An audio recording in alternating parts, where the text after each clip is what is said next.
freaking busy, man. Yeah. And it's work gets in the way, and because I'm gone like several days a week, it just gets hard. So my hopes are to unfortunately my uncle passed away, and he left me a ton of audio video equipment. So a lot of my free time when I'm home is trying to figure out how to use it because it's all like high end like production equipment. Nice. Dude, I'm using this light. I've been playing with this light in front of me right now. It's like a production studio light, like trying to get and the camera. Well, that's why I canceled last time. I was like, well, I got this new camera. I can try and figure out how. I still can't figure that damn camera out. Yeah, so it's just been a lot of trying to figure things out. But people have reached out to me and they're like, dude, what's going on with the podcast? And I'm like, I didn't even know really a whole lot of people were watching it. So I'm like, I guess I got to go back to start making some episodes. Absolutely. Dude, this live thing always gets what's happening here. So we might be live, we might not. I don't know. Riverside's very funny about going live on Facebook, but we'll just get going. Either way, it's recording, so I can always just repost it. So, all right. So, everybody who's out there, welcome back to another episode of The Jungle. Today, hold on. This thing's being goofy. Sorry. I don't, it's not showing.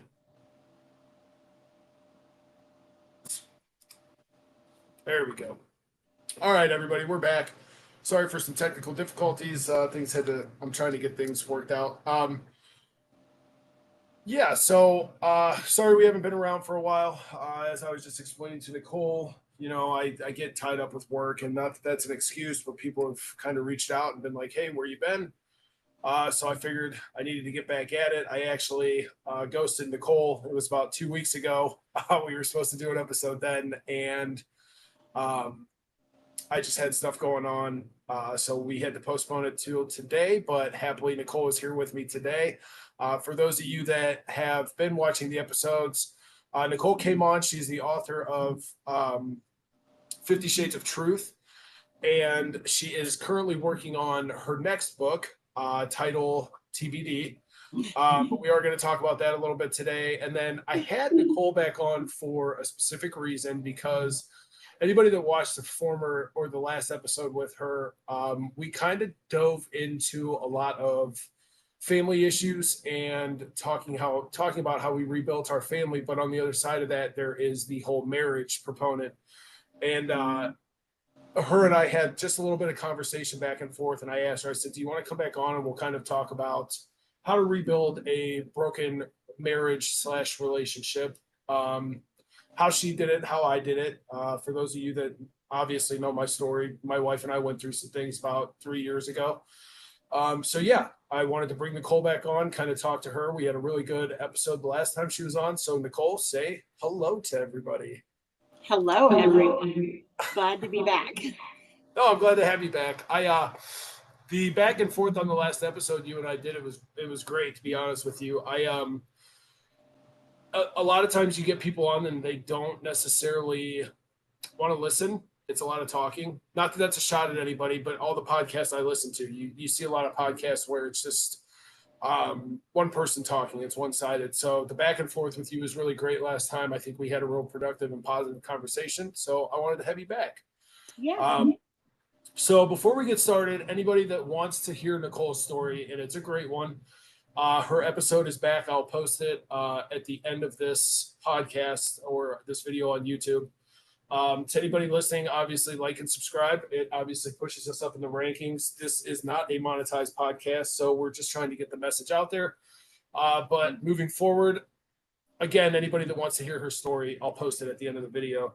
Why don't you just lead into what this new book is about real quick, and then we'll get into the other stuff, because that was part of the reason I wanted to have you on. I know you have not determined the title yet, but that's okay. Once you do, I can go back in and put a link on this video. So absolutely. So I'm working on a book. It's going to be very similar to my first book, which was called 50 Shades of Truth. which is my real life testimony of overcoming a life of methamphetamine addiction, pornography addiction, just sexually just loose living, and all the things that come with that instant gratification lifestyle. And what I have found, and what I wrote about in my book, was I felt as if culture was cultivating something inside of me that was not there when I was born. I never struggled with same-sex attraction or anything like that. And in the methamphetamine world, the drug world, the porn world, the club world, all of that, I ended up finding myself swinging both sides of the fence, being bisexual. And then when my husband and I remarried 19 years ago, and I got clean, I've been off methamphetamine now 19 years, focused, moving forward, just positive lifestyle. My husband went to prison for methamphetamine, got out 19 years ago, and God helped me walk out of that lifestyle.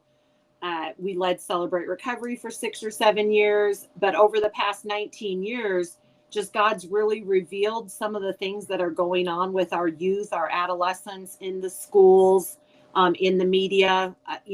People sometimes don't realize, I got clean in 2006. Facebook wasn't around. iPhones weren't around. That's just been in the past, 15 to 19 years. And that has played a major role on our youth and adolescents. There's a book that I will be quoting a lot, and it is called The Anxious Generation. And so it talks about the two things that we've done that have kind of destroyed our young children is we stopped letting them play outside because we were so fearful and so afraid of it. And then we handed them a phone and acted as if there was no dangers on the internet. And there is. And so my book will talk about the dangers of the things that we're watching on TV, streaming, shows, music. Like one of the new music songs that's a top hit is called Anxiety. Like, I don't want my 8-year-old grandchild running around singing my anxiety. Blessings and curses are in our mouths. Yeah. And it's there's a, what's the word I'm looking for? There's a theory out there, and I truly believe in it, that what comes out of your mouth, what you put out into the universe, you get that back. Yeah. So if you're sitting there talking about my anxiety, and I got to be honest, I think this is a great book. I did not read your 50 Shades of Truth, not gonna lie, but I do want to read this book because this topic is something that is, I think more people need to be aware of. You have too many couch parents that, like you said, hand their kids their iPad and they're like, be gone. You're a nuisance. I don't want to deal with you. And I think I'm glad that you said, it's funny because Flynn, I also got 2 little air rifles, like they're pellet guns from my uncle. And I've been telling Flynn, like, hey, get off your phone, go outside, go walk around in the woods. Like, I don't want to hear there's a coyote. You can shoot at it now. Like, I don't want to hear there's, you know what I mean? You got a weapon. Like, go play in the woods. But that's a huge thing too, that I told my daughter was good about it when she was home. Christopher, not so much, but like I would push Nevaeh, go out in the woods, go explore, go. That's all I did when I was a kid, man. That's all I did. So I'm actually looking forward to your book because I think that's I'm so blessed. I talk about it in my first book, but when my husband got out of prison 19 years ago and we relocated to where he paroled out to, Kankakee, Illinois, my 3 boys were there as I'm getting sober, 10, 9, and 5. And, we went from them listening, like JJ, my middle son, he could sing word for word the lyrics to Eminem. And I would let him because I was the cool partying parent. Yeah. And I, so it was a huge shift for even my kids. And what my husband would do is he was like, okay, we're going to read a book for 30 minutes and we're going to exercise for 30 minutes before we play any video games. And we would find that by sending them outside to play, it wasn't just 30 minutes. A lot of times they're out there for 2, 3, 4 hours after playing, all afternoon basketball, then they come in. Or in the winter when it was cold, they would work together and share their game time so they could play. And this is again, 15, 16, 17 years ago, but it's never too late. Like, you don't just have to give your kids an iPad or an iPhone. Um, you can play games while you're driving, read books, talk. That's the best time to have communication with them. And so I was very blessed that my husband, because I didn't know when I got clean the dangers of the phone. It's only in retrospect, me looking Yeah. back, seeing the dangers of it. And I remember, 12 years ago when the smartphones were first coming out, we got our kids the sliders because we didn't want them to be able to watch videos digitized on their phone, concerned about, the porn and the pictures and the sexting and all the other stuff. And I'm not saying we did it, perfect, but I know that we were far more intentional than many people we know in our sphere of influence, but lots of Christians too. They act like there's no Yeah. dangers letting their kids watch Netflix. Like there's nothing that's going to speak to them and potentially taint right from wrong and Well, blur them. it's the lie that big tech has put out there, like, and that's one of those things where technology's moving forward, and they're just like, you either adapt to it or you get left behind. Um, and it's a big lie. Because like you said, your kids could go outside and play for hours at a time. They wouldn't even realize they were outside playing. Like a lot of people don't understand. You do not need this technology. A lot of it's beneficial, but there's Yeah. always a downside. It's a double-edged sword. So Well, and my husband and I, so we're listening to this book on Audible, and then I'm reading it, and I have it for the highlights so I can quote because he's got so many stats that are fantastic. But as we were listening to it, it was talking about how parents hover now when they watch their young kids play, their helicopter parents standing yeah, over them at the playground instead of letting kids use communication skills and learn how to work things out themselves. So we were in Omaha about a month ago with our 8-year-old grandson, and we sat back and we just let him play for 2 hours. He didn't know not one single kid at the park. He had 10 friends by the time we were leaving. They worked it out. Come on, let's work together. Let's build it. Let's make this work. Let's figure it out. And my husband and I just sat back, and you could see a few parents that were helicoptering, but for the most part, you could tell that they were like, this is what kids need. yeah. This is No, absolutely, and the book even explained it, and I never thought about it. Think about where we were 40 years ago when we got a flat tire on our bike. We figured it out. If a chain that's what came I off, was. we Yeah, figured it out. that's Now what a I was kid, just sitting here thinking. We figured it out with no cell phone, with no, you know what I mean? no It was parent, no no supervision. parent. You're out Yeah. there by yourself. Figure it out. But now if a kid gets a flat tire or the chain comes off, they call their parents, and their my parents swoop in to help them, and we're not helping. We're my not son, raising leaders. right? My son is hilarious. He'll have the easiest question that you could look up on Google that you can Google, and he Okay. calls me. He's like, "So what's?" He was like, "How long do I cook chicken for?" And I'm like, "Dude, bro, you are 21 years old. What are we doing here?" I have a son like that as well. He calls me constantly wanting to know what to, and I'm like, And my yeah, mind and is I not tell him, that. I'm like, God Just forbid, Google like, it. yeah, God forbid the end of the world ever come and like your Google's out and you have to navigate to get to us. Like, you're done for, bro. Yep. Yeah. Yeah. So the gist of the book, it's for mostly teenage girls, college age girls, that pass about, I've got some things on sexuality and purity. I do have a chapter on the whole transgender thing. You and I had talked about that. I've got a couple of stories of girls detransitioning, and just like, for the love of the Lord, like, while you are underage and your frontal cortex is not fully Yeah. developed, don't cut your boobs off. Like, you don't I need to saw, take testosterone and potentially which, like, I mean, tons of things are happening right now thanks to Trump being in office. yeah, Like, and people don't realize that, but in 2006 or 2007, there was one transgender clinic in America. A few years ago, there was over 300. yeah, 300 youth transgender, like, not just, hey, I'm 25 and I've been struggling with this for 10 years. Help me. Oh, maybe I want to be a dinosaur. Maybe I want to be a boy. Like your 8-year-old doesn't know. Well, there was another statistic. I listen to PBD. I don't know if you know who that is, Patrick Bet I know. David. His podcast, it's very good. He gets both Okay. sides. He's got a guy on the left on there, and then he's got a guy that's pretty far right on there, and they all Pastor kind of who? Patrick Bet David. Oh, Patrick. I think it's called the PBD podcast or Valuetainment or something, but they just Okay. cover current events and things that are going on. But I was listening to him yesterday. They had Nancy Mace. She's a congresswoman from Minnesota, and she is very against the mutilation of children, obviously, which anybody that's not can just shut this off right now. If you're one of my friends on here, beat feet. But she's very outspoken in congressional hearings about, this needs to stop this. And Patrick Bet David pulled a stat, and he said I want to say it was I was mistaken. She's in South Carolina. She's not in Minnesota. Before something comes for me.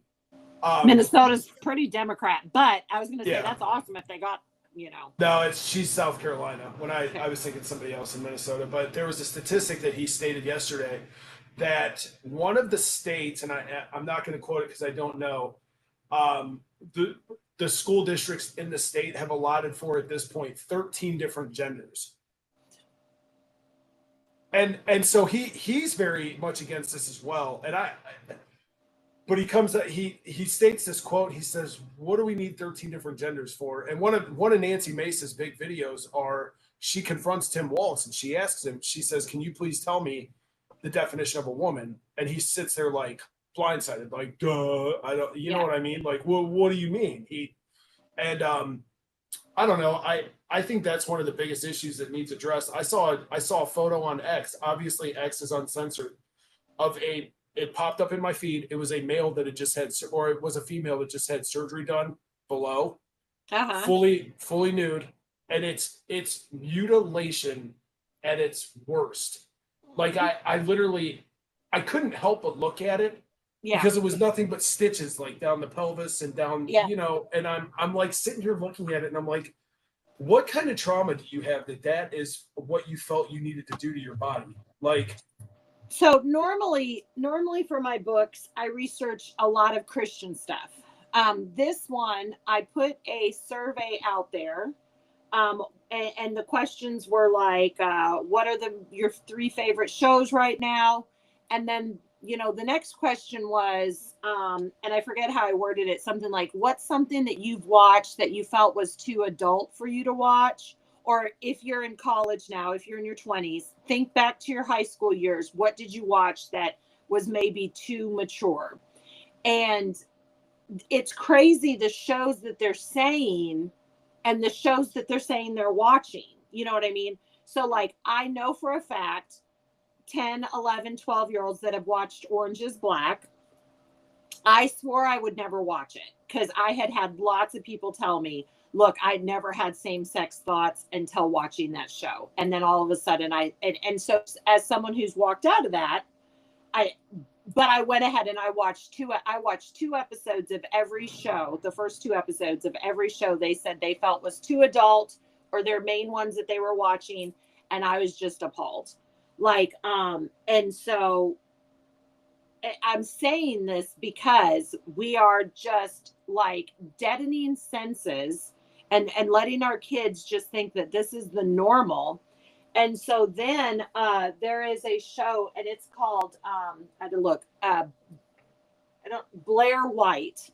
And so she is an activist. She's very far on the right side. But she was a man and has had top surgery as an adult. Super against anything on children, super against, like, she has tons of people on her shows. And so I'm saying it because, like, normally the podcasts I watch are pretty Christian, pretty clean. And when I listen to it, like, the promises being made to these people, they think they're exchanging their body and they're getting a real functioning another body, but they're not. It's total lies. There's no way to fix it. it's all experimental. Then you're needing to continue to have medical treatments. It is a money pit.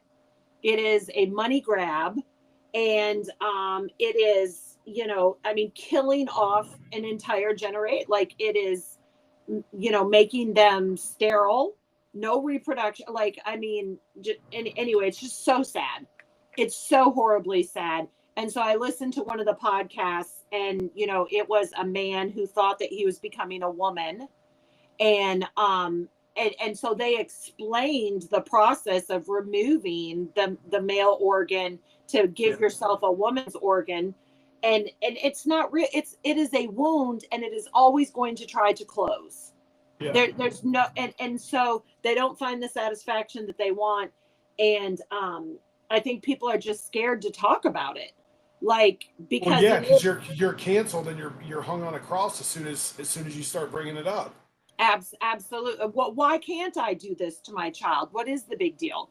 And so I've been really blessed to find a couple of people to share their stories about detransitioning. And just there's a girl that I'm following now. She did testosterone for like 7 years, had top surgery, just everything. She's come out of it now, married, 2 children, another baby on the way.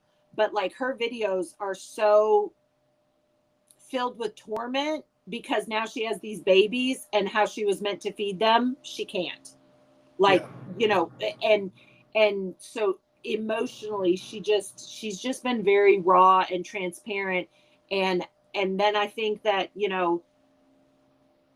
when I watched that Blair White, and she was talking with lots of people with transitioning and transgenderism, and why is it that you can walk in and instantly get approved for a surgery and testosterone, but like with mental illness, they want you to do a test. They want to make sure that like, they want to check all the checks and balances over here, but not considering it over here and just rushing you right in.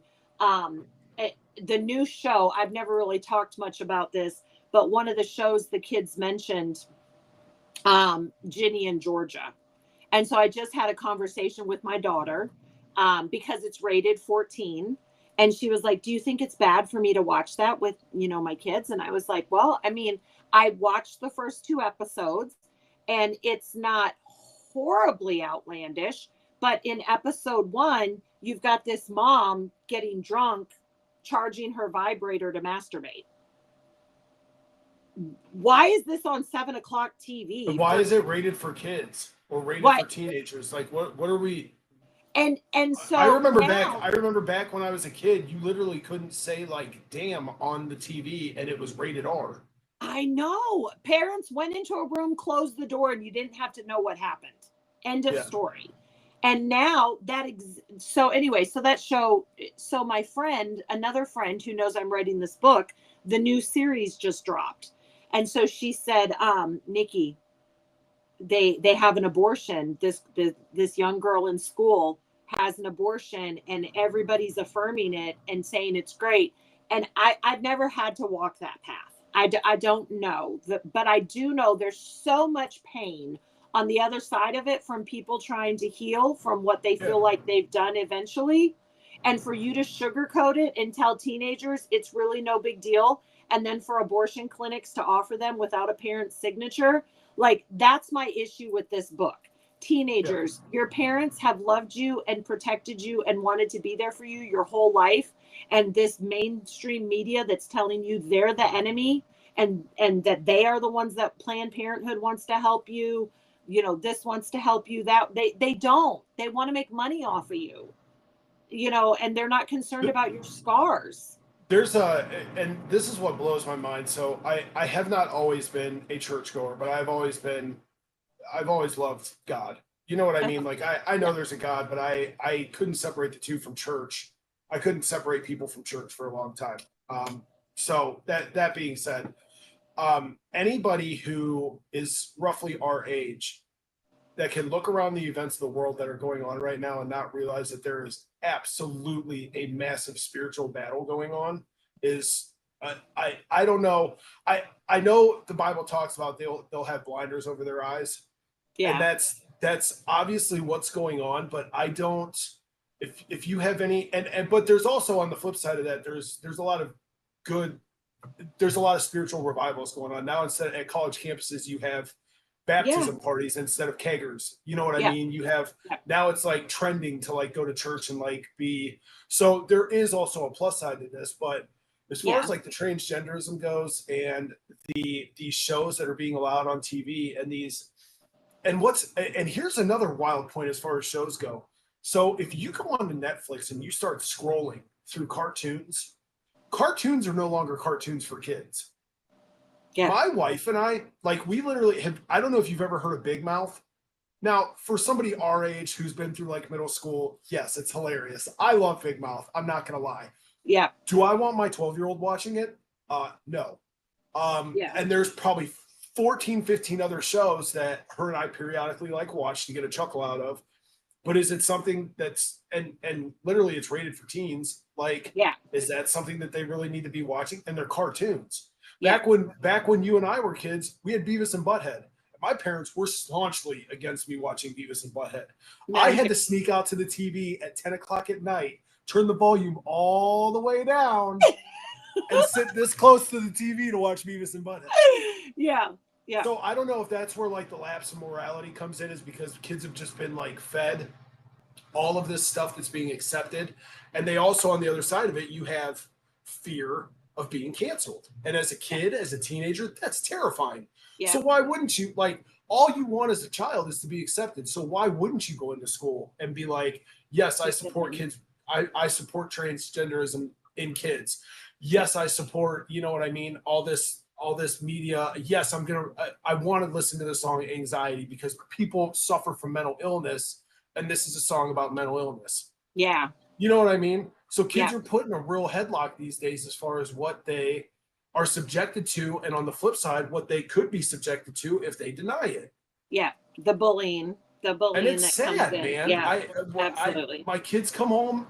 My daughter dealt with it constantly, and my daughter adapted to the whole "this is acceptable" mindset. Yeah. And then she had me on the flip side, like, honey, this isn't normal. You know what Yeah. I mean? It's sad. And I don't know at what point, that was another thing they talked about it on the PBD show yesterday. You know, at what point do we as a society put our foot down and say enough is enough? And I Yeah. think with this administration, I think a lot of that is starting to come on. Yeah. But unfortunately, the United States, we have 4-year terms. Yeah. So you make all this progress in 4 years as far as what's going on and what laws that are being passed and outlawing Yeah. child mutilation, but then in 4 years we could get the other side in and they're like, nope, this is what the people want, this is what our people want. So Yeah. it's a big battle. And I think anybody that, just going back to my initial point, I think anybody that cannot see that there is a very clear spiritual warfare going on right now. Yeah. um Absolutely. I would encourage you to maybe read your Bible a little bit, take a little deeper take a little deeper look at things. I think like my husband and I were driving, I don't know, a month ago, and I was listening to a podcast. A friend had sent it to me because you know, I've got a chapter in the book. So I'm just trying to educate teenagers and young adults to things they may not have, you know, been aware of before. And so talking about like some of the ways that, you know, we get brainwashed and manipulated into thinking that 1 + 2 = 3 when they're really showing us, you know, 0 + 0 = 3. And Yeah. so there was this guy, so there was this episode a month ago. I guess a guy was in a bar, maybe it was a Jewish bar, and he said, I hate Jews or fuck the Jews, or I can't remember exactly what it said. There was a sign, he held it up. The girls got, did you hear about all this? No, I didn't. I'm marking this. They'll ban my video from what you just said. Sorry. Okay, You're yeah. good. So, I'll go back and edit it. You're fine. But no, I didn't see the the video. Republican podcast was just sharing how, you know, the left would never allow us to say F a whole nation. But it has to do with Palestinian and just all the different things that are going on. I don't normally pay attention to politics. My husband is super into politics. So we're listening to this. Us as old men, we have to be. Huh? Us as old men, we have to be. So we're listening to this, and because I have multiple things in the social media chapter about how you can be canceled, you can be fired. Like there was a girl who was born in, I'm jumping ships. I'm going to tell two different stories, but there was a girl, and I guess this was like 15 years ago, and she got canceled because she was hopping on a plane to Africa, and she said, headed to Africa, hope I don't get AIDS. Oh no, I'm. Oh, I remember that. Yeah. Okay. I remember she that. totally got canceled, lost her, and she was in marketing. Lost her job. She had a college degree. Like that's the dumbest thing you could ever say. Yeah. What the heck is wrong with you? And so, like, I'm wanting to talk to these kids about our words are like when you squirt toothpaste out of a toothpaste container, you can't shove them back in. And when you post it on social, like the girl from the airlines that got fired for twerking on her video in her uniform. She was in uniform. She signed something saying she would not do that, you know? And so I've got this chapter in this book. Well, just 2 months ago, there was this huge thing at this bar, and I believe it was up by New York City. I'll forward the podcast to you.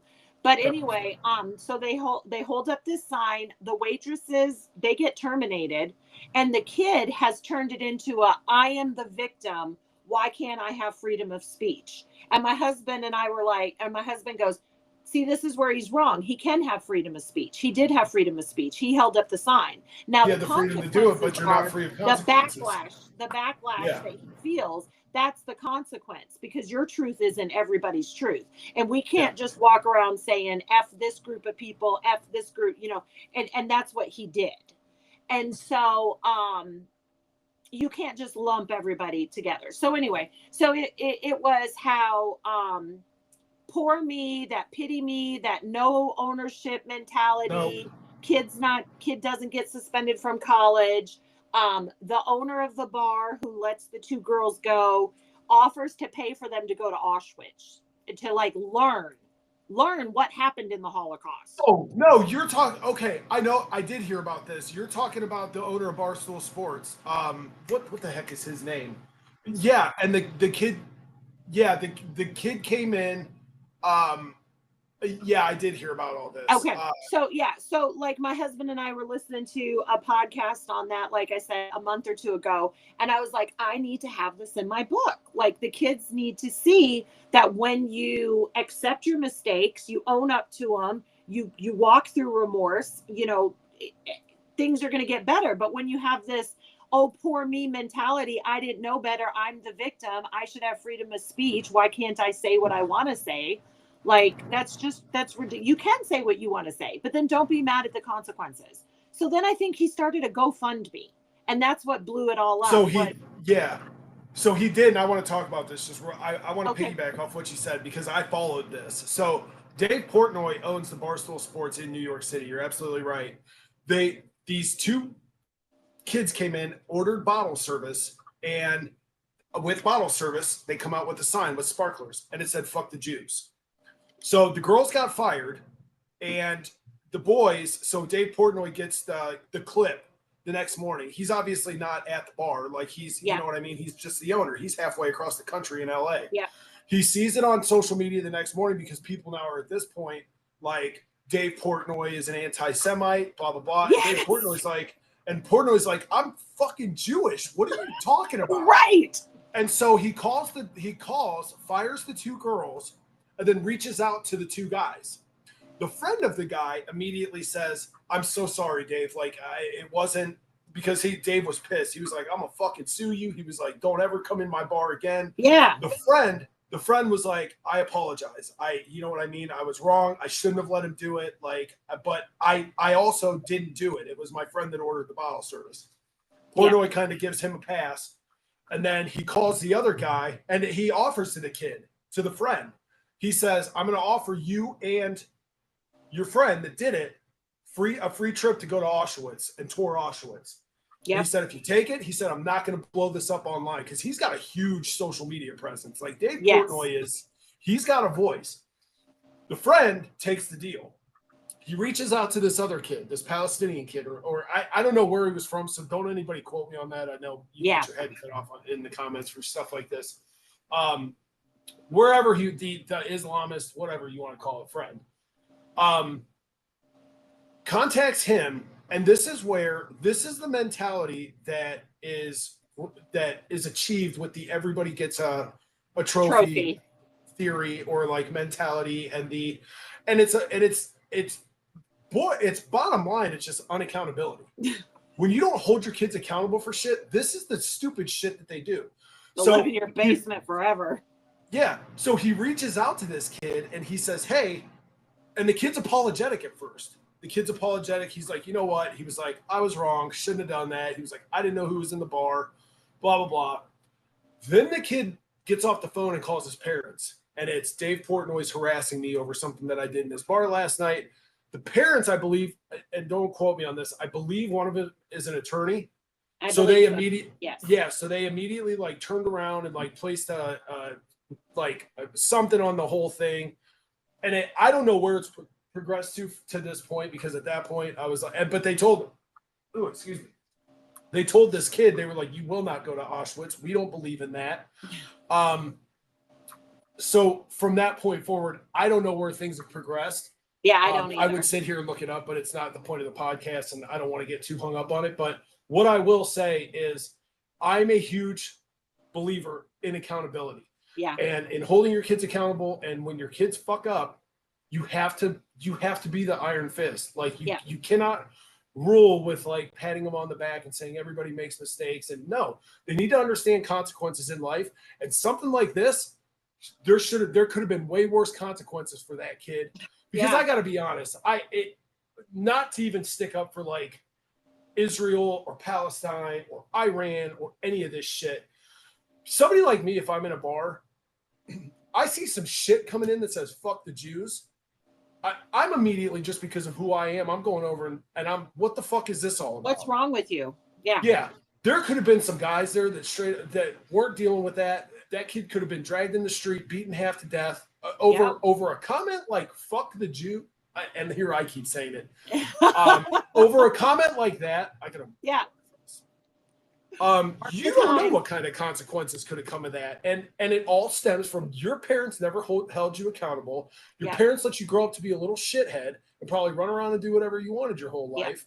And now you think it's acceptable, and now you think that your voice and your feelings are the only ones that matter. Yeah. Well, they're not. You have to conform to the rest of society, even though you have freedom of speech. Like you said, you had the freedom to do it, but you are not free of the consequences that evolve from that choice. And so that's a big part of what all these different chapters on your friends. I'm going to talk about toxic friends. You know, we used to joke and say, if your friends would jump off a bridge, would you too? But the truth behind that statement, where these phones are concerned, if your friend sends a dirty picture, are you going to? Absolutely, because I want to be part of that clique. I don't want to be and then when I get bullied, or then when this happens, or then when that happens, or as a girl that had sex in high school, I remember guys saying, well, you've already had sex. Like, what do you mean this is a problem? This is an issue. And so, like, I wish someone would have told me, hey, if you want to, you don't have to keep doing that. You may not be a virgin anymore, but you don't have to keep sleeping around. And I think that girls, and I'm not saying that guys don't have pressures. I know they do. But the anorexia, the image, like, I just found out Instagram, if a girl deletes a picture on her iPhone between the ages of 12 and 18, Instagram will instantly send her an ad for a makeup product. Wait. So that was also on that podcast. That was also deletes a picture. If a girl deletes a picture on her iPhone, on her Instagram, a teenage girl, they will send her cosmetic ads. That's disgusting. I need that. I need that article, because I'll post that all over social media. So it's actually the same podcast. So then also on this podcast, they talked about the robots or iChat, and what is it, like how the guy maker of Facebook is trying to push these new teenage chat bots. And then literally how some movie stars like have sold their voices to be sexually deviant with our teenagers on IE chatbots. So Well, this is I don't all think on this podcast. It's like the most. I don't think they're selling their voices at this point. AI has made it pretty clear that it can copy Well, I anybody's voice forget. without their I mean, permission. she named 2 or 3 movie stars that somehow or another worked in initial stages. Like, and Okay. when I send you the podcast, she's super market. She's super. No, I really need to listen to this one. So my husband and I listened to all of these things because someone had messaged it to me and said, "Hey, I think like most of this podcast has to do with the book you're writing, and you're really going to want some of these details." Yeah. So I say all of these things. You know, our kids are lonely, and they're thinking these phones are giving them some sort of connection, and they're not. What they need to do is go to the mall on Friday night and hang out. They need to be in community next to each other and put the phones in a box when they walk in a house and be done with it, you know? And so, I mean, I don't know. And there should never be a lack of in your household telling your kids how great they are, how good they look, that's something that affirming your children, that's something I struggled with for a long time because I had a hard time understanding who I was as a person. I mean, especially as a drug addict, like you literally numb that for years. So like when I hit 30 and I finally started getting my life together, the last 12 years of my life have been really learning to love myself and understand how to communicate properly and effectively. And part of that is you have to learn how to tell your children that they're great because you neglected them for 10 years, more than likely. I did. You know what I mean? I did too. Yeah. There's no time better than now to start telling your kids that they look great when they walk out in the morning. So that way they're not deleting a photo and Instagram is immediately telling them that they're ugly and they need to buy this makeup. You know what I mean? Because obviously if you're the psychology behind that is so disgusting. Yes. My daughter deletes a photo because I know how my daughter is with photos. It has to be it has to be her perfect side, her perfect degree of chin tilt, like the perfect amount of lighting, or else she's deleting 20 photos. Yeah. So the psychology behind a platform like Meta sending advertisements for girls who are deleting photos on that platform for makeup ads at a time where they are very clearly vulnerable is disgusting. Yeah. Yeah. But you have to, and like I said, no time's better than now. If it's not something you do, I tell my kids constantly how smart they are, how great of a job. My wife and I both do because I know what's on the cell phone. I know what their peers are looking at, telling them kids are disgusting. Yeah. So if you're going to combat teen suicide and combat them feeling like garbage all the time, like you have to think back as to how you felt as a teenager. That's another thing that's been big for me is understanding and my wife, thank God for my wife. She's the one that kind of like put that in perspective for me. She's like, do you not remember what it was like to be 21?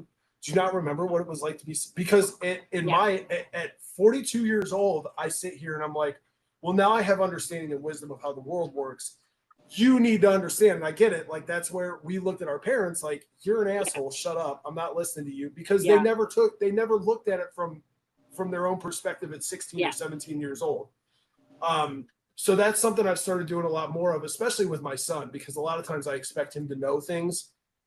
And I'm like, come on. And I give him shit because he doesn't know it. And my wife's like, dude, you need to stop. That's not okay. But always tell your kids how amazing they are, because it's, like I said, it's very clear there is a massive spiritual war going on. And we're on the front lines of it with our kids every day. Well, you know, something I realized the other day, which Tony and I have 9 kids combined. The youngest 3 I birthed and have been with us. We've had other kids that have come and stayed on and off throughout the past 19 years. But my 3 were with me until they were 17. They all launched at 17. And I said the other day, I said, you know, I share the story of you showing up on the front porch, you know, us going to the kitchen table, me cursing Freddie out, you being kind and compassionate, loving on him, telling him we wanted to hear what he had to say, sending him in the other room, and then explaining to me that Freddie is an obedient a boy. He is a good boy.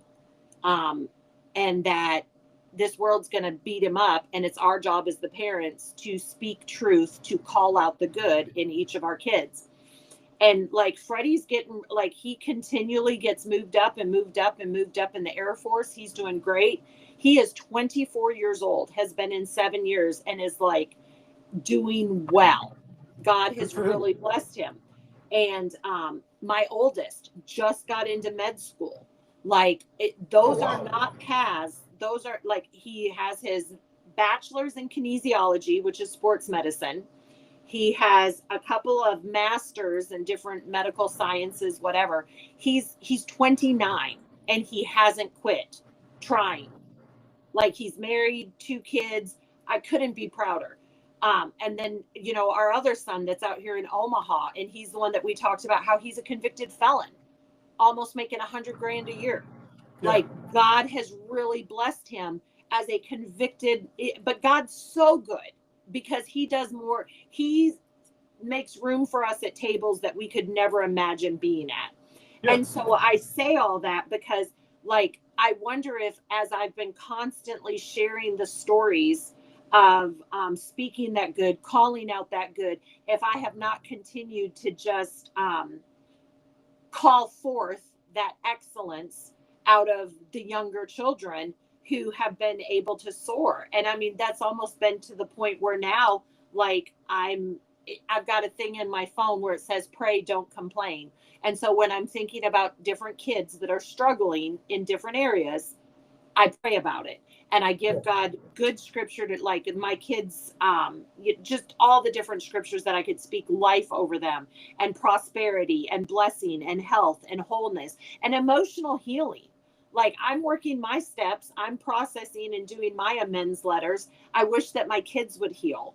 Like, you know, they're 20 and 30 years, because like you said, I did drugs and I abandoned them and I was gone for a lot of years. And so I know that there's some pain there. I know that there's some hurt there, you know? And so I say all that because you're absolutely right. If we don't speak the good to them, they're going to be out there searching. And there are these con frickin' people, not even just con men anymore. There are women out there manipulating our children and conning them and grooming them. These freaking games, these games are insane. I've been seeing how people have been having people pull up to their houses because kids give their address on like Roblox and dumb stuff like that. Like, if you're not talking to your 8-year-old or your 10-year-old, you're inviting masterminds to your front door. Yeah. No, I've seen some. Don't send them to the park. Don't send them to the park and let them play and run out. No, well, I think that's a lie that's been, again, kind of manifested in the wrong way. There's nothing wrong with sending your kids outside. I'm not gonna. We let ours go do whatever they want. And it's, you know what I mean? If it's outside, you want to go take a lap around the neighborhood, go take a lap around the neighborhood. Freddie ran by. I've been here long enough. I know enough people. I'm not worried about our neighborhood. I'm not worried. Now, I get it. You live in Compton or whatever. Yeah, maybe you don't want your kid out walking around, but you know what? You can still figure out, take them to the park, take them outside to go do stuff. Find things to do. That's your responsibility as a parent too. The local YMCA's have grants for low income. Oh yeah. I tell this to all my Celebrate Recovery moms. They also offer daycare service. So, like, you can use the daycare service, and even if you're not working out, you can go to one of their quiet homework rooms and work on your GED, work on education, quiet time, like whatever. Work on your physical health, you know, swim, do things, and then let your kids do things. Get them involved. The YMCA was great. When we had all 3 kids under our roof, the YMCA was fantastic out here because, like you said, my wife and I are big into working out. Yeah. We would go down, kids would hang out in the playroom, they have all kinds of stuff and they have all kinds of activities. We used to go to, like, carve a pumpkin. They would throw all the pumpkins in the pool and you had to jump in the pool and get the pumpkin out, and then you would go carve it in the back room. Like, they have all kinds of really cool activities. Absolutely. Go to the YMCA. Yeah, exactly. So, I mean, and that's the thing. That's basically kind of what I'm saying in this book is, and it's what I say every day. there's enough resources out there that we can better ourselves. We need to quit acting like we're paralyzed and like we don't realize that we need to be more present, more intentional, do a better job. My son, he's in the Air Force. He says, do a better job. Like that's his main thing. Suck less, do a better job. Yeah. Like, I mean, he says it with a lot of explosive, whatever. But anyway, so I mean, like that's kind of my thing. Just wanting to talk to these girls and explain, first off, everything you're feeling, everyone else is feeling. Nobody likes puberty. Nobody likes becoming a woman. It sucks for everybody. It's Well, but awkward. You'll get that's the over it. that's the other lie that you tell yourself as a teenager is I'm weird because I feel like this, Yeah. and you're not. You know what I Yeah. mean? That's the Absolutely. number one. That's the reason kids don't raise their hand. That's the reason kids get depressed. That they think that like they're the only. They think they're an oddball. That they're the only one having those feelings. When really, it is every kid that is around you. Like you're all Yeah. having it. You're all just too weird and Yeah. underdeveloped to understand it. You know what I mean? Yeah. Exactly. So I'm gonna go ahead. We're gonna cut this topic real quick. We're pulling Okay. up on an hour because I wanted to talk about marriage. That was the main precursor that wanted me to have you back on. So, what was it? I'm gonna start with this question. What was it that made you realize that you wanted to work for your marriage? When things were in the shitter, what was the light that went off and you said, what am I doing? This has to work. Well, I think that we fall in love with our spouse because they're so opposite us. And there's so many, like, we love those things and we appreciate those things. But over time, if we listen to the voice in our head that finds fault with those things, we can grow bitter over what once really excited us. And so, my biggest struggle in my marriage has been that we have 9 kids. It's no, we, my boys have always called Tony dad. Some of his kids call me mom. Some of them call me stepmom. I mean, it's just like we've been together going on 27 years. So first marriage without Jesus, divorced for 3.5 years. Next Tuesday will be 19 years remarried since he got out of prison, sober, faithful, just moving forward. And I can look at like notes in my Bible or different Bible studies or things where I thought that other people or our kids or whatever was the problem. And it was just poor communication. And us learning to communicate really has been the best thing.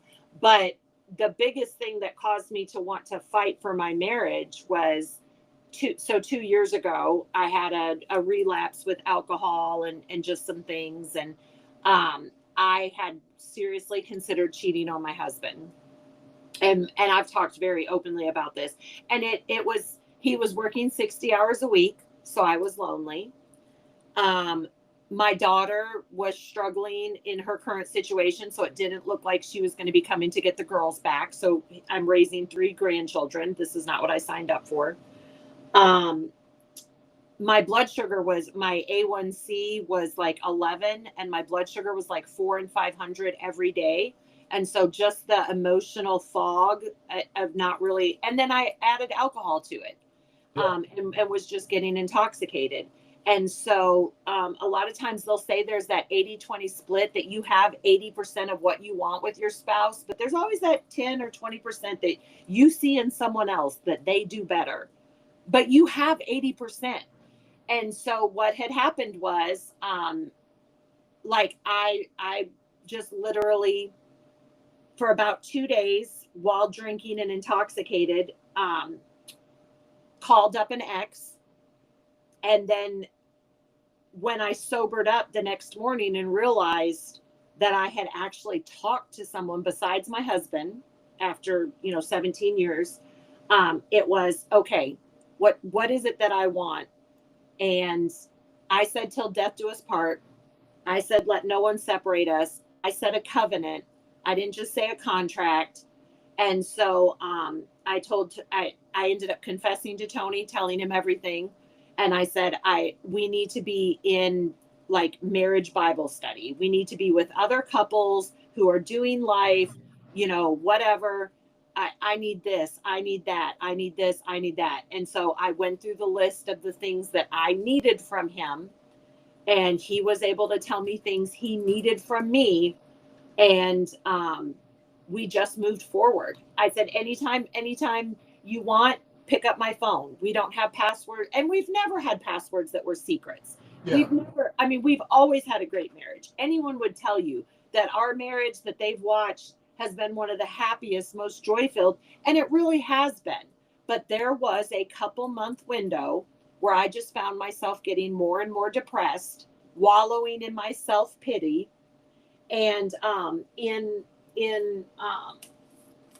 this book called The Love Dare, which is a fireproof movie, they talk about a room. You do have it? Yeah, we have it. They talk. So the appreciation and depreciation room is my favorite, and it talks about when you meet someone, you think of all the things you love about them, but then in the depreciation room is where we premeditate sin and premeditate arguments, and we write all the hateful things on the wall, where we should be kneeling at the door of that room praying for our spouse. And that's when it clicked. The appreciation room, I fell in love with my husband because he was a great father. Why would I be mad that he's still a great father, trying to help his prodigal children who are still trying to figure things out? I have a question, and this isn't to reopen wounds. Obviously, I have a point, and I have a point that I want to make with it.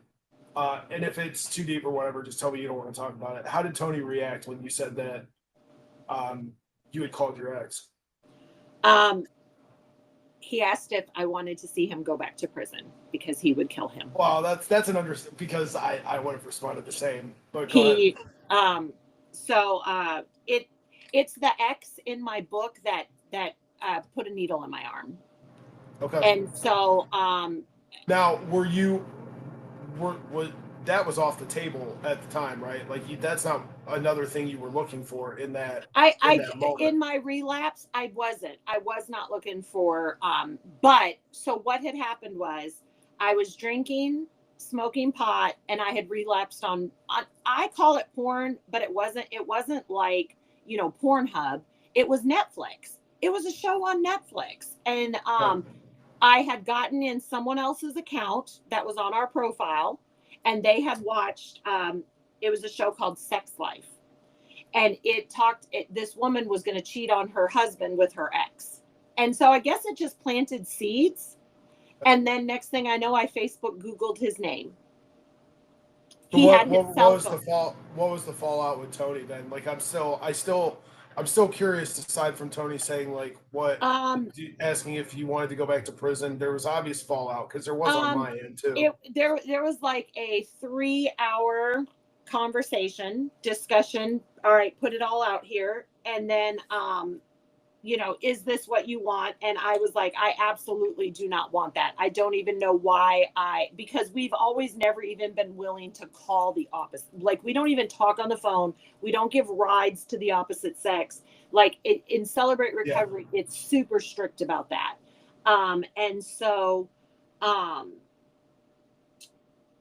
and now let me tell you how good God is. I confessed.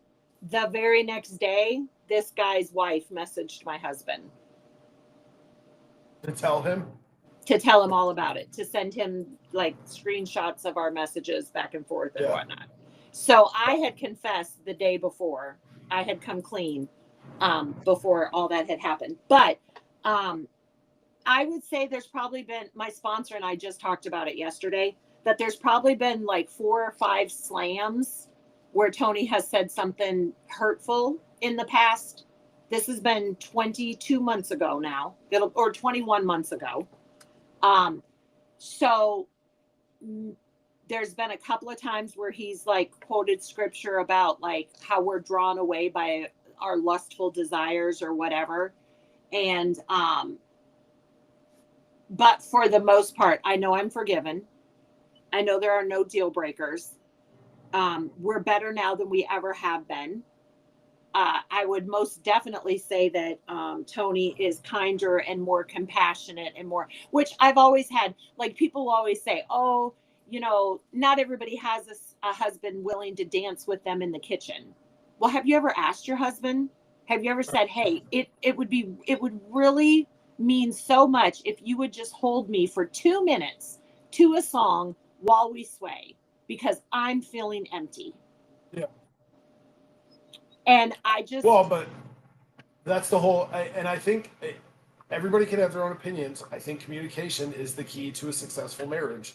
The more you communicate, the more you put, absolutely. and willingness to accept the other person's feelings and how they feel. Um, that's been the big game changer in our relationship Yeah. too. And so, I mean, there's just been a few times, like I said, where, I mean, but for the most part, especially the pet, but honestly, he can see the change. Okay. I just worked this step and he can see the change in me. He sees my desire to please him, to put him above, like, I mean, it's God and then it's him. Like he just sent me to Destin. I got to be with the family. He stayed home and worked. As soon as I got home, I'm instantly making his brownies, cooking his cookies, having his meals ready for work. At work, they know he has a special meal every night, something different. He had, Yeah. I mean, I take care of my man. So, about 3 weeks ago, the lesson was relapse, lesson 21. And it talks about, when you're hurting, when you're tired, when you're angry, like all these things doing it. And it said, what new tools have you learned in your recovery? And I realized, so the reason I get up at 4 a.m., my husband leaves for work at 6 p.m. and I take my bedtime medicine at 6. And by 7:30, if I'm not close to asleep yet, I will drink a cup of nighttime tea and I will take a melatonin. And I am asleep by 8 o'clock at night and I I am sleep too. till 4 because my husband's gone. So Yeah. there's no reason for me to be awake when he's gone. I don't need to be up watching nighttime TV. I don't need to be feeding. So in the Bible, it says he will give you beauty for ashes. Do you know how many people he wants to give them beauty for their ashes, but they keep putting fresh firewood on those ashes? As an ex lesbian, bisexual, whatever, if I sat and watched late night TV, I would struggle with lust every day of my life. Yeah. If Well, it's I you, watched regular TV. but you're mature enough and you're old enough and you've been in recovery long enough to know you have to take yourself. It's per people, places, and things. That's like rule number. That's like rule number Absolutely. one of recovery. Like you can't be around the things that trigger you. Like Absolutely. so, Absolutely. yeah. And so I put myself to bed and then I get up and I get to do my Bible time from 4 to 5 and then I'm making coffee, doing whatever, and my husband gets home at 5:30 and we spend an hour and a half before he goes to bed. We have Yeah. every morning. And every night when he gets up in the afternoon, I'm cooking him breakfast. I made him cream of wheat for the first time this week. We were just talking the other day about things his mom cooked for him. Like, and Okay. and I mean, I do. I want to do things for him, but he can't eat bacon every day. That's not healthy. You know what I Right. mean? And so sometimes he'll have oatmeal. Sometimes, and so now we added cream of wheat.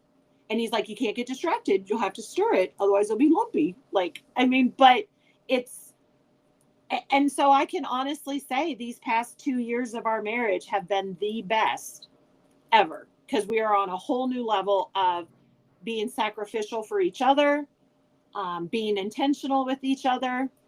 Um, yeah, I'm very. It's funny to listen to you talk because you and I are very similar in this aspect, as far as our story goes, as far as everything that's happened. Because it wasn't. It was about 3 years ago. Things kind of went south with my wife and I. I was very judgmental. I thought she should be doing more. Didn't communicate it. Just got very resentful over, you should be paying more attention to me. You should be doing more around the house. But again, didn't communicate it. yeah, Things kind of escalated, and at one point, I just moved out. I was like, I had sent some really bad messages. I had also been back using cocaine again, which I kept under the radar. Did not tell her about. For literally, I think it was like 2 months. I was I was just going in. But anyway, things escalated. She told me I needed to go to my mom's. I moved out. And during that time, I started talking to somebody else because, you know, instead of me knowing what I needed to do and me doing what I was doing, I knew I was not doing the right thing. You know Yeah. what I mean? I knew I should be at home fighting for my marriage and trying to keep my marriage, but I was resentful. To be honest, I was like, fuck her.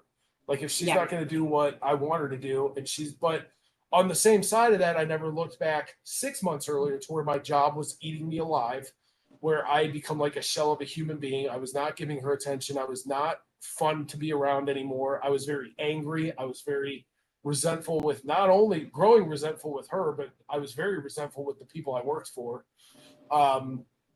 So it just kind of bred this, like, not only hate for my marriage. I don't want to say hate. I've never hated my marriage. I've always loved my wife, even being away from her and even the shit that I was doing. I still loved my wife. So I never hated my marriage. I think resentful. And I Yeah. think you had mentioned earlier, you know, I started focusing on that other 20%. Yeah. I didn't look at the fact that she was a great stepmom to my kids. I didn't look at the fact that she really was a good wife in everywhere else. Yeah. She's a great person, you know? So I let all that slip, and like I said, I ended up talking to somebody else for a couple weeks, and I remember the turning point for me was, so the reason I asked you how Tony reacted was because the turning point for me was when she was in tears and I realized all the damage I had caused. Yeah. Like, I had stopped using the drugs, and I had been like, you know, like, I need to, I still wasn't moved home yet, but I was still, that was the point. It was before seeing the damage I'd done. I had realized I couldn't, I was going to end up back in prison. I was going to end up who I used to be Yeah. 10 years ago if I kept on this path. And that was unacceptable for my kids. Like, because Yeah. above all else, even though I had gone down that path, I didn't really think of my kids at that point, but I was living with my son in his upstairs apartment at like 18 years old.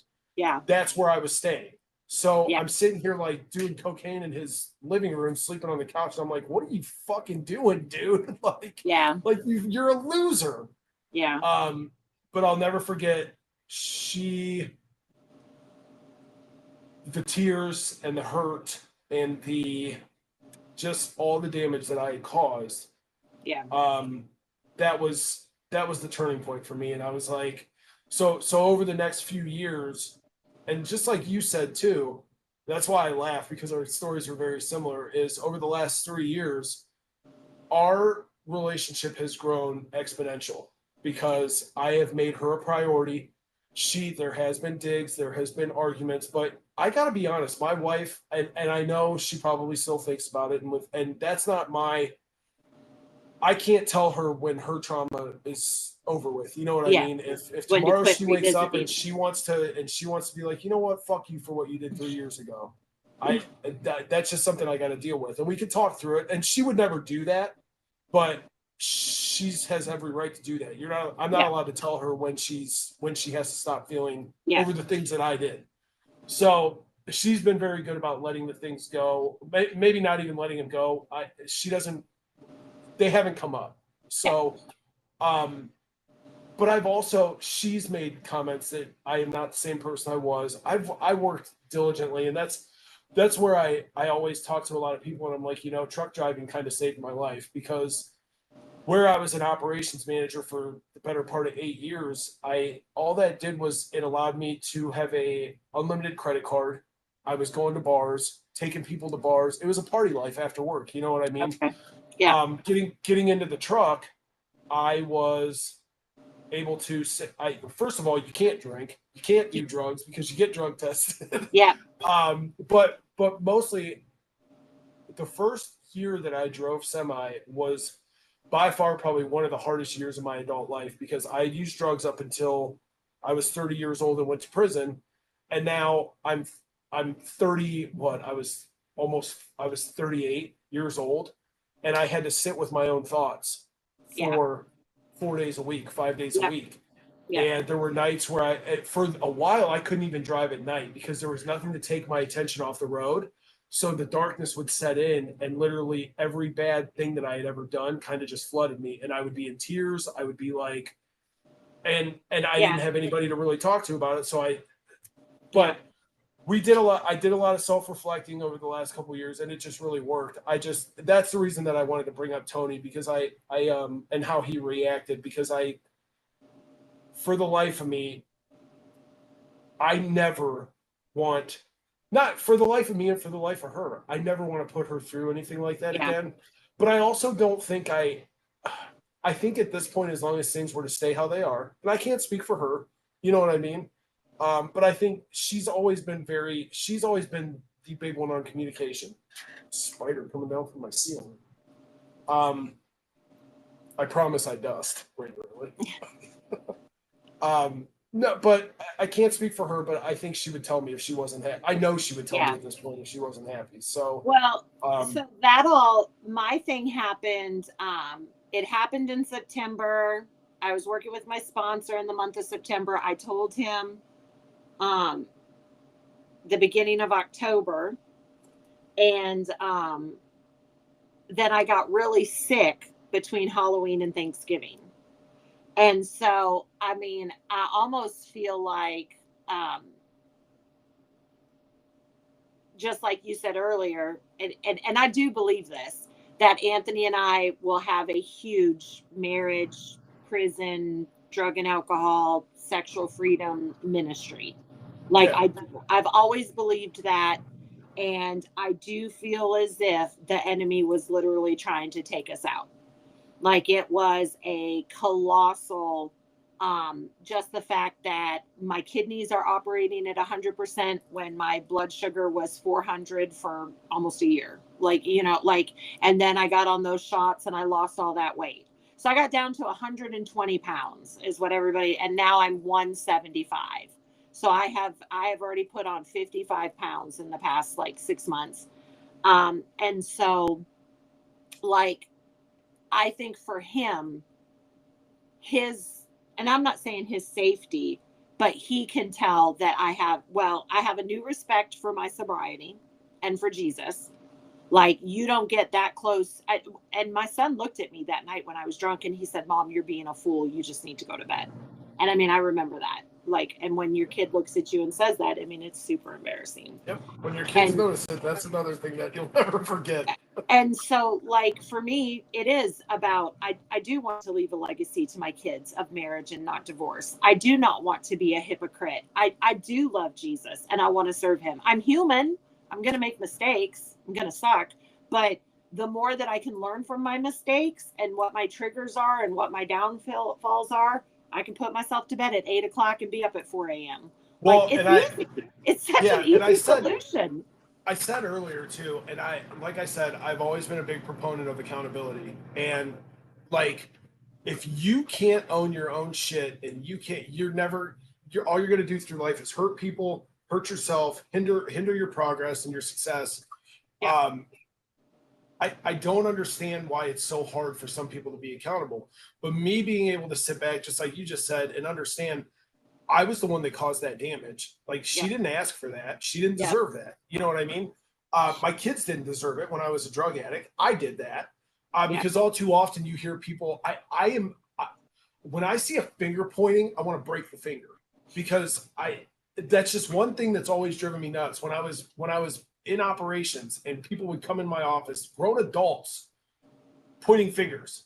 Yeah. I'd be like, get out. Like what? I think accountability, as far as anybody that's trying, and obviously I don't think you'll ever get sober unless you learn how to be accountable, but accountability is huge. Yeah. And it's been the one thing, me being able to own all my shit and own all my bad decisions. And the beautiful thing is once you learn how to be completely accountable for everything, once you're making good decisions, then you can be accountable for those too. And you can be like, hey, like, good job, dude. Like, you know Absolutely. What I mean? Yep. So it's not just about owning your bad decisions, but you also get to take credit then for your good ones as well. Exactly. So, exactly. And that's basically what I look at. I look at the growth in our marriage. has been me remembering that he's top of the line. Like a lot of people have issues with that. No, your kids are not going to be with you until death do you part. I mean, yes and no, but they're going to move out. They're going to have their own Yeah. lives. You know, it is your spouse. And so not letting the kids cause wedges, not giving, I've always been a doer. Like, and I mean, I remember even like being like, God, I do everything. I don't know why my husband doesn't see it and appreciate me. And I remember God saying, yes, you do everything. You serve everybody, you run, you're so busy. And when you get home, you're exhausted and you can't even spend time with your husband. You just pass right out because you're so tired.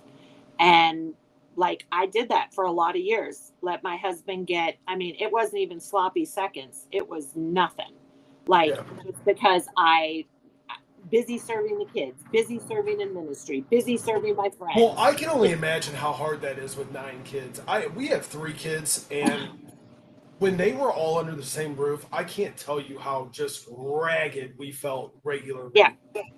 Yeah. My Well, my wife, she got sent home, so she still works from home, which I love. And she loves too. She works for a great company, makes great money, works from home, but they sent her home at COVID when they okay. sent all the kids home. She's been Yeah. home since COVID. And I remember I came home one night and she was literally curled up in a ball on the couch rocking because at that point she'd enjoyed going into the office. She's a Yeah. social person. Yeah. She likes social content or she likes being sociable. So it was a month or two in, I came home and she was in tears and I was essential because I was running the plastic company. Yeah. So I came home from work the one night and she's rocking in a ball. She's like, I can't do it. She's like, I'm losing my shit. She was like, not only did my work send me home, now I have 3 kids that I have to teach school to. Yeah. And on top of our 2 dogs, like, she's like, I'm losing my shit. And I've always tried to like, she's not somebody that needs a lot of comfort and a lot of reassurance, but I can tell when she is needing it. And I always try to go 200% at that point because Yeah. she doesn't require a whole lot of it. So when she does, I know she really needs it. Yeah. Absolutely. And I grabbed her. I was like, go put some clothes on. She literally put sweats on. Like she looked like a homeless person, which I still laugh about, but we went and got pizza. I parked in like the parking lot of a place downtown. We sat in lawn chairs and watched the traffic go down the highway and ate pizza. And I'm like, and then it's just stuff like that. But yeah, Yeah. yeah, I forget what were we talking about? Shit. Me trying to manage 9 kids. So her managing. Yes, you trying to manage 9 kids. Work. But yes, sorry, I went off on a tangent. No, you're good. Well, literally right now, so Tony will be 63 this summer. And so we are in the process over the next 6 months of downsizing this apartment we have in Iowa, moving back to Kentucky, fixing our house up to sell it. We're in Kentucky. Our house is outside Madisonville, Kentucky. Oh, we've talked about this. We've got a couple of acres. We've got a 5-bedroom, 2-bath, 2-car garage and a 1-car from garage. Pike County, so that's. Oh, okay, yeah, that's not far. Yeah. So Hopkins County is where. Okay. So and then we're gonna sell it. And we're gonna buy a camper. We're either gonna buy a C-class one that we'll drive, or we'll put a shell on the back of my husband's truck. Downsize everything, put stuff in storage units, and we're going to both do Bible college. It's Andrew Wommack's college, and I don't know if we're going to do it online or in person. In person would be in Colorado, which is exactly 8 hours from our baby who has the twins. Okay. The goal is for us to be available for the son who has twins right now because they don't have anybody in the town they live in. And so, but still to be able to travel because Alamogordo, New Mexico, all the way to Pikeville, Kentucky is a 20-hour drive. And then you've got Omaha, New Mexico, and then you've got Evansville, Indiana. And so we have kids everywhere. And I literally just was telling my husband last night, I was like, that's so funny. I drive through Evansville every day. I was like, oh yeah. So I think you've told me that. So, and that's where 8 of the grandkids are. Oh, wow. Both girls have 3 kids, and then my son Tony Jr. has 2 boys there. So there are 8 grandkids out of the 15 that live in Evansville. And so my goal for the next 10 years with this new book is, as we travel and speak at different high schools and colleges, that I can manipulate it where I'm able to see my kids for a week or 2 every 4 or 6 months, you know? That's so funny. We have similar plans. Yeah.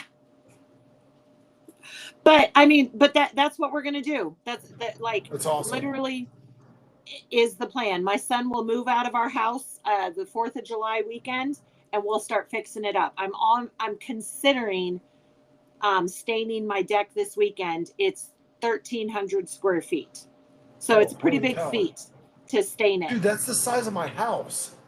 My husband built me a wraparound. It 100%. Yes, it is a huge deck, and it's glorious. And my husband built it. It's so beautiful. Yeah. And we've got pictures with 100 people on it. You know, 75. Do you want to come build mine? Because I need my old one torn up and a new one put down. And he does a really good job.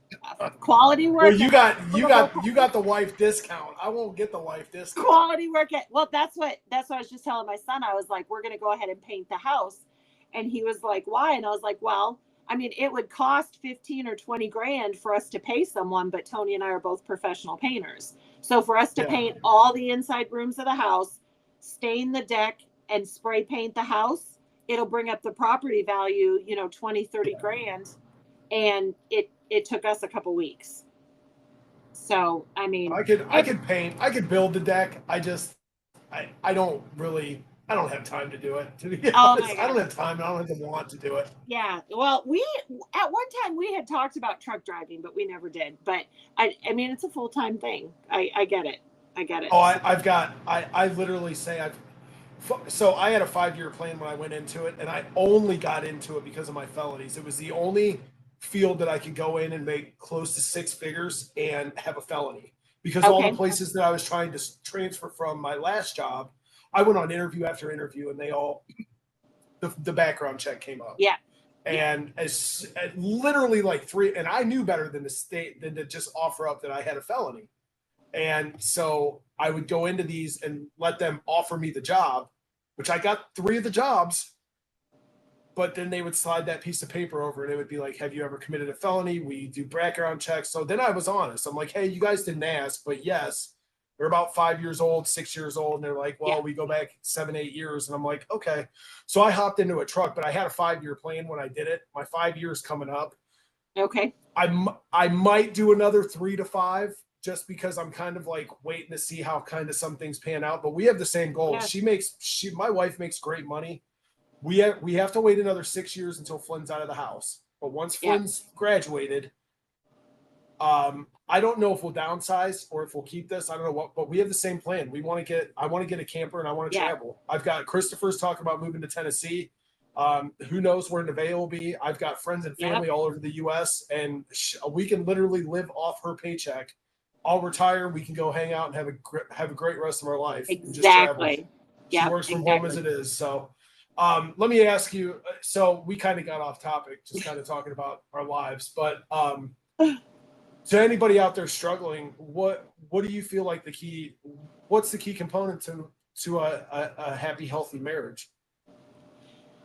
Well, I just shared a couple days ago on Facebook, the grass is green where you water it.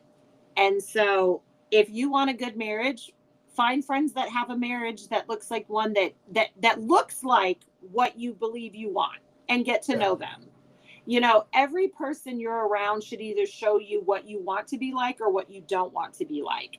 As long as you remain teachable, it's only going to get better. And so I posted like multiple marriage podcasts and books that I listen to that just talk about and give you tools to having a better marriage, to remain teachable. I remember when COVID happened, there was a marriage Bible study. And we were signing up for it at church. And this one lady looked at me. She goes, you and your husband don't need a marriage Bible study. You got the happiest marriage I know. And I said, that's why. Because we continue to grow together. We continue to learn. We drive around listening to podcasts that talk about, stuff that one or the other is interested in. He will watch my chick flicks and I will watch his westerns. Yeah. Every year for Mother's Day, we take the kids and they take me to an Avengers movie. That is not what I want, but that makes my family happy. Like Yeah. every May, a new Avengers or superhero comic book movie comes out, and so it's what can you do to make the other one happy, and then you will reap that. You will reap what you sow. If you sow kindness and goodness, you're going to get that back. Yeah. And so I like how you said finding people that you want your life to. You said something along those lines. Finding people that you want your life to look like. And yeah, there's a well lot of you people. are. There's a lot of people that talk about that, and I could tell you over the last like 6 months to a year, because I think I told you we're not drinking, Uh-huh. and like we've stopped, and I've quit smoking. I've quit using Zyn. Like I've literally quit. I'm my next one is caffeine.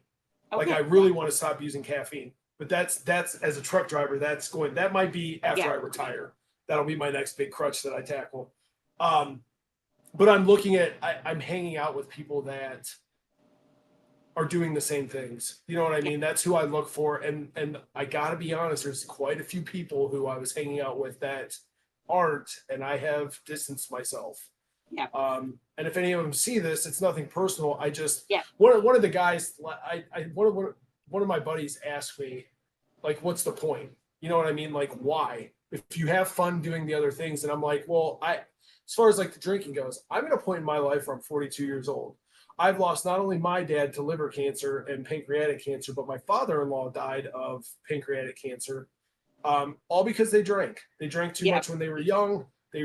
And my father-in-law didn't even drink into his older age. He would come over and have like a beer with me, but he didn't drink, you know. Okay.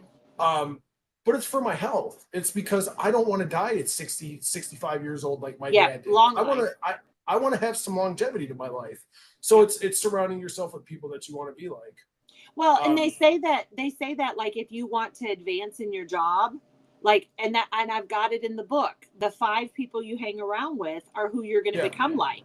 Are you wanting to be around the gossip girls, the nice nasty girls, yeah, the slutty girls, or are you possibly thinking about college, or are you possibly thinking about a career, are you possibly thinking about a sports? Like what is it that you enjoy? And I mean, that was always the key to success. They always told us in all the blended family parenting things, the key to being a good parent is find something that your child that you can help them cultivate a love for, a desire for, a gifting for. And those are the ones that you hear that stay out of trouble when they have yeah, that to fall back on, that they love doing this or doing that, whatever. Well, I mean, that's the same thing with being around couples that have what you want, being around friends that, like you said, my friends are sober.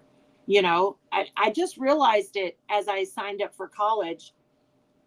My new friends in this season are college degree owners. Like, I have a friend who is a doctor, I have a friend who is yeah, a licensed counselor.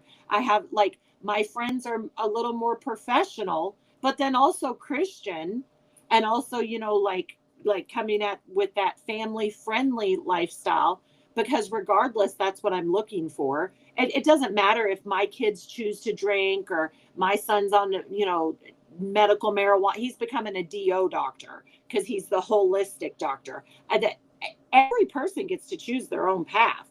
But for yeah, me, I'm not going to be mastered by anything. I can't drink. My husband can drink a beer. I can't drink a beer. yeah. I'm looking for more, and so I just know that that's not safe. Well, I can go out and drink a beer. My wife, I'm not going to say she's never been in AA. She's never had any consequences of alcohol, but she wouldn't even mind me saying this. My wife probably shouldn't be drinking, at least in excess. Um, Yeah. but I mean, I've always been able to go out and have a beer, but there was an incident, and there had been a little too much drinking, and the fallout from that was she didn't want to drink anymore, and Yeah. so I'm on board. You know what I mean? Absolutely. If you don't want to Absolutely. drink, then we won't drink. But it's helped our relationship a lot. But yeah, I don't know. I think going back to what we were talking about with the people you hang around, there's a quote, and it's if you're you've obviously heard it, everybody's heard it. If you're the smartest person Yep. in the room, that's not the room you need to be in. Yep. And that's just something that's sat with me like real heavily over the last few months and years. Is here at this point I'm playing catch up because I'm 42 years old. I want more for my marriage. I want more for my life. I want more for me, for my kids. Yep. And I had a late start. I mean, for all intents and purposes, I learned a lot in those years. I'm very thankful. People look at me crazy because I always tell them, I'm like, I'm super thankful that I went to prison and that I had that experience. My husband and too. my drug addiction, because it gave me a reality check. And to be honest with you, had I not gone to prison, I'd probably be dead right now. Yeah, absolutely. Fentanyl was really just hitting the streets when I went to prison and stopped using drugs. And I know how I partied. I would probably be dead right now. Yeah. So I'm very thankful for the experience. I'm very thankful for everything that's happened. But I also, like I said, I'm playing catch up. So it's hard, but it's definitely doable. So, but it's nice when you see people thriving and you realize there is victory on the other side. Like, oh yeah, and when my kids came with me, so we scored a sweet condo in Destin. We own a timeshare. And so we had a fat week in Destin. And as I was getting ready to go down there, I got a call from RCI, which is where we exchange our time. And they offered a 5-day, 4-night in Mexico. And Tony and I still have our passports. We've got like 3 more years on them. And they offered it for $250 all inclusive. And I was like, we don't drink, Oh, wow. And they're like, well, I mean, but the meals alone are worth it. And you can have non-alcoholic and you have to listen to a timeshare. Like, and I did that. So I told him, I was like, well, I mean, we're staying in Destin next week. And I've got another week that I just booked, with you guys in Iowa. We're going to do Lake Okoboji with my dad. And the guy was like, okay, I'll take it from $249 to $199. All you have to do is fly there. And so I'm messaging Tony and I'm like, hey, do you want a 5-day vacation with me in Mexico for $200? And he was, absolutely, I want to. And so people laugh at how spoiled I am. But, I realize that I serve my husband and he serves me. And then God opens the door for an all-inclusive. I mean, come on, $200 for 2 Right. people for 5 days. That's $20 a day for your meals and your hotel. And when we had to pay for our Mexico trip, and I still went and listened to, like, we paid full price, which Mexico, it's not expensive to go to Mexico. Like, if you're looking for a week trip for like all your food and drinks, whatever, it's not expensive to go to Mexico. But I remembered I wanted to go to Tulum, which is like a jungle gym. It's like a weightlifting gym out of bamboo and like rocks on the beach.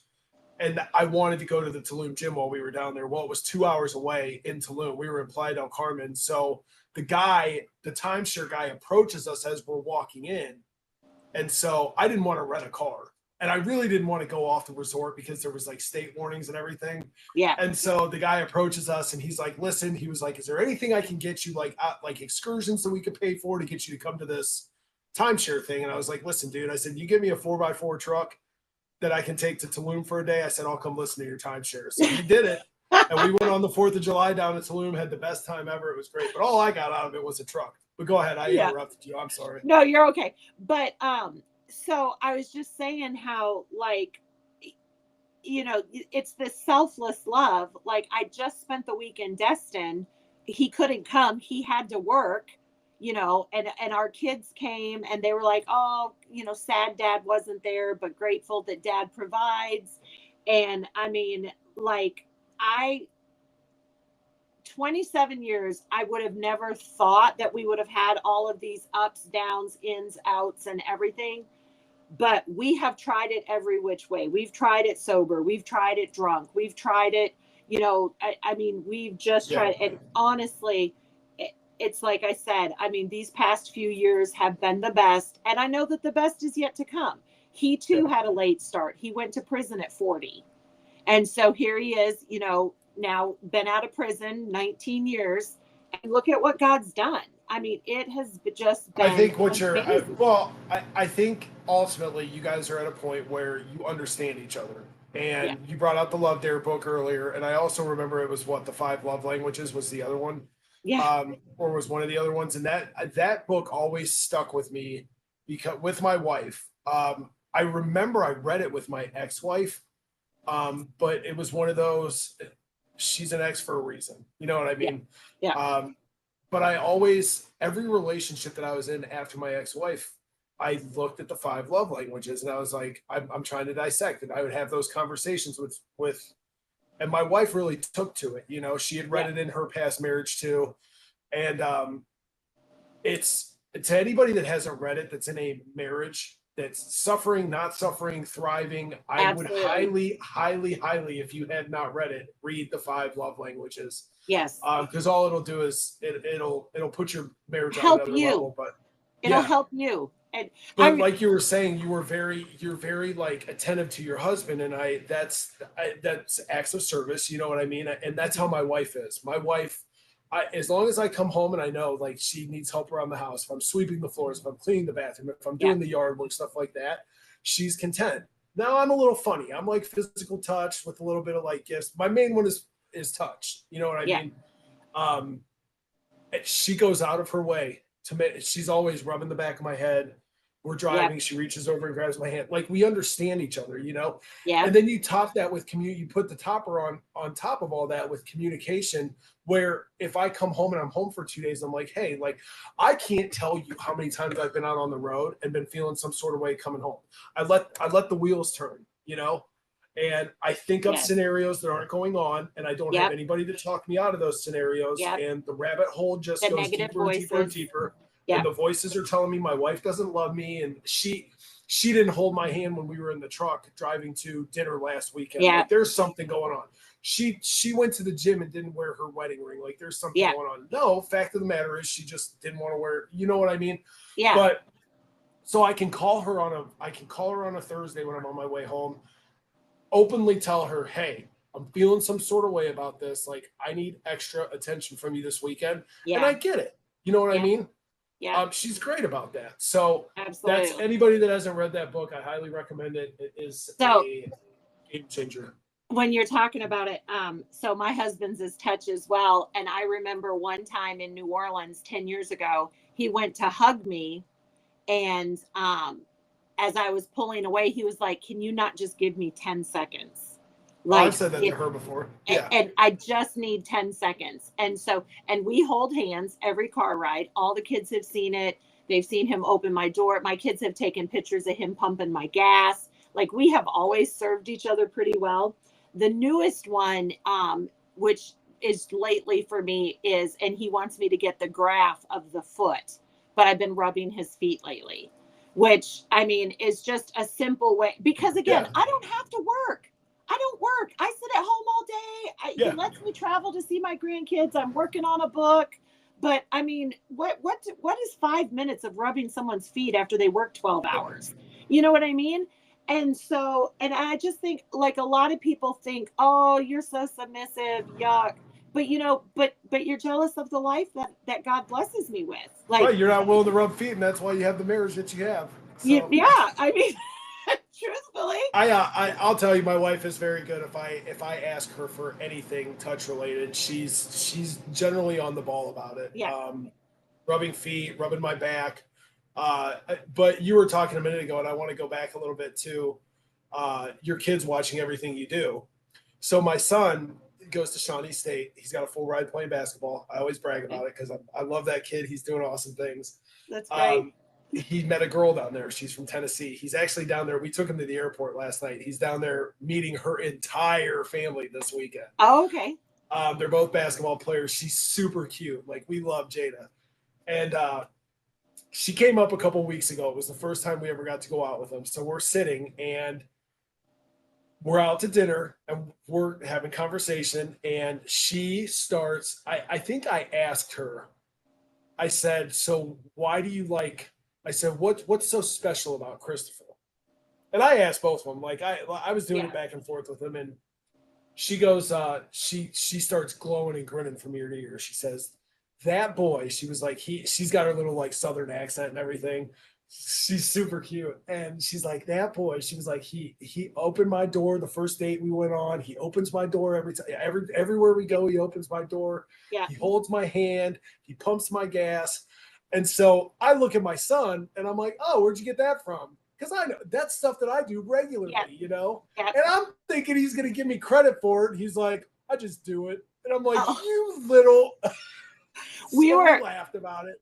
And Mary, were- Mary immediately, she's like petting my head. She's like, "It's okay, big." They call me Big Woogie. She's like, "It's okay, Big Woogie. Chill out." I'm like, "You little," but it was funny. And we were in Kentucky with the son that him and his wife that live in our house with their two daughters, and so at Christmas time, Brody, my other grandson who's 7, had said something about this one dog he's the protector of our dog, Mama Mays. His dog, Traveler, is protecting her because that's what the man does.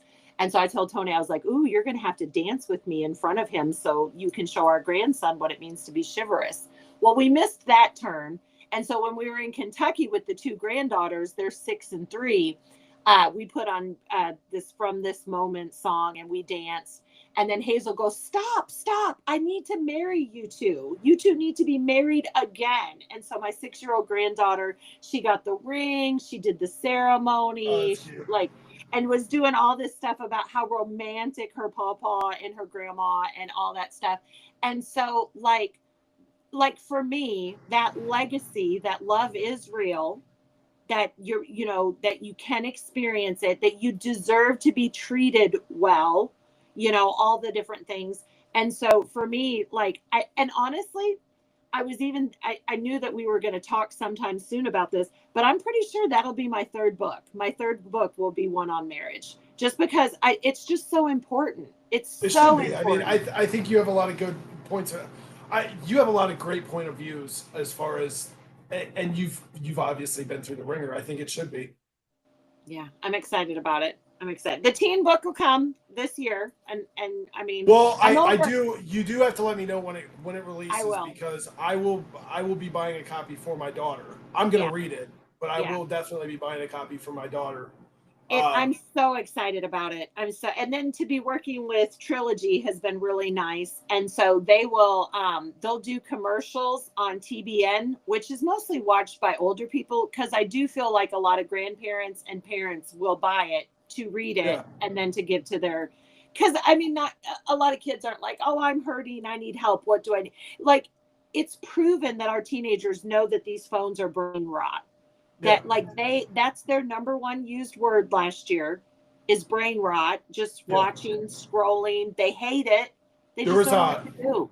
There was a new study that was just put out by it was some university yesterday on ChatGPT, and it literally said the people that are using ChatGPT are experience its cognitive decline faster than any other class, including like drug addicts, I believe, and like other people, because what it's doing is they're taking literally every thought and throwing it into the computer.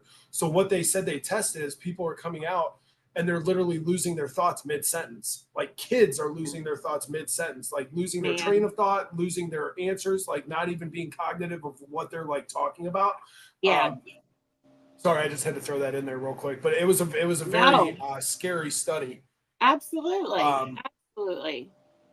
Yeah, and I don't know what the answer is to that. I've had this conversation on a couple other podcasts with some of my buddies about, what's the answer to the whole cell phone issue. And honestly, there isn't one, because we're at a point in society where technology is moving full speed ahead.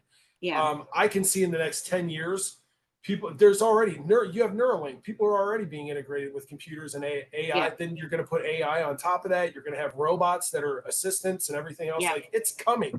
Yeah. But what do you do to stop it? Nothing. You can't. Yeah. So what do you do to, how do you prepare better? And what do you do to fix some of the issues? And that's another big problem with big tech is none of these companies, it's all about capitalism and making money. None of these companies want to take a step back and be like, "Hey, whoa, like we're doing a little too much here. Let's curb it a little bit," Yeah. So I don't know if it's like putting more legislation on big tech companies or more restrictions. I Well, don't know. well, even just in the past month, was it Australia that changed the age limit and is doing more verification and Oh, for processing social media, for yeah, social media? And granted, people are going to slip through, but I mean, let's pull back the reins. yeah, Like it's not too late. We still can do that, and then just think about the fact that that is protecting your birth yeah, to 8 year olds that haven't been handed a phone yet. And I'm super grateful. My three daughter-in-laws, the three youngest boys, they are all, no cell phones, no iPads, limited video games. We're playing outside. They don't do TVs till afternoon. Like they are very like and it's good. It's good. yeah. It's intentional parenting to allow your children to grow in all aspects instead of just it, it, Yeah, and I hide want to behind that reiterate phone. too. I want to reiterate to anybody that's listening, it's never too late to start parenting your kids because again, I was I was 30 years old. I got full Yeah. when I came home, I got full custody of my kids. So I was late to the game, you know? How old were And your kids? oh man, when I came home, my daughter I think was 6 and my son was 9 or 10. Okay. And then Which I have a 6 year or I've got a 12-year-old stepson now. so Um, I mine were 10, 9, and 5. And I just say that because like it changes the total trajectory. It doesn't matter yeah, if they're a teenager. It does like no. you are the authority in your home. You get to change it. And my whole point in bringing that up was, my kids are great kids. Like, and I'm not saying that because I'm their parent. Like other people comment on how great my daughter's Yes. always yes sir, yes ma'am, no ma'am, yes sir. She opens doors for people. Please, thank you. My eldest son, my older son, he's started I think 3 businesses at this point. He's very Yep. polite, they're good kids.